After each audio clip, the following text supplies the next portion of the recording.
Peringatan Maulid Nabi Muhammad SAW digelar pesantren Yayasan Dayah Darul Alimin atau YADDA di Gampong Lamreng, Kabupaten Aceh Besar pada Senin pagi. Ya, selain ajang meneladani sosok Nabi Muhammad SAW, peringatan juga digelar guna menyambung tali silaturahmi antar ulama dan warga di sekitar Dayah. Peringatan Maulid Nabi besar Muhammad SAW 1445 Hijriah digelar di Komplek Pesantren Dayah Darul Alimin di Jalan Soekarno-Hatta, tepatnya Simpang Kuta Lamreng, Kecamatan Darul Imar Aceh Besar.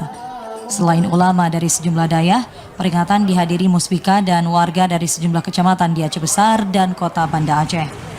Mereka menyantap aneka hidangan yang disediakan pihak dayah.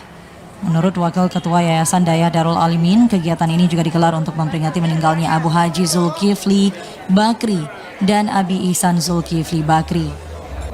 Keduanya merupakan pendiri dan penerus Dayah Darul Alimin yang meninggal pada 16 tahun dan 2 tahun silam. Jadi sekaligus dengan hul guru kita kan, Tempuh Haji Zulkifli genap hulnya 18 tahun, kemudian Abi Ihsan 4 tahun. Jadi kedua-dua itu pimpinan dayahnya. Sekarang juga kepada anaknya yang itu Tempuh Haji Ruslan.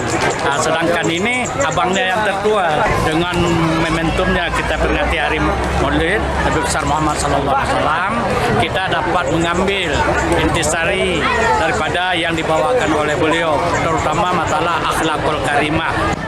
Peringatan Maulid Nabi besar Muhammad SAW diharapkan tidak hanya menumbuhkan kecintaan umat muslim kepada Nabi Muhammad, namun juga mengamalkan seluruh perintahnya dalam kehidupan sehari-hari. Dari Aceh Besar, Arman Konadi, TVRI Aceh melaporkan. Ya, sementara itu peringatan Maulid juga dilaksanakan dalam ruang lingkup pendidikan sebagai upaya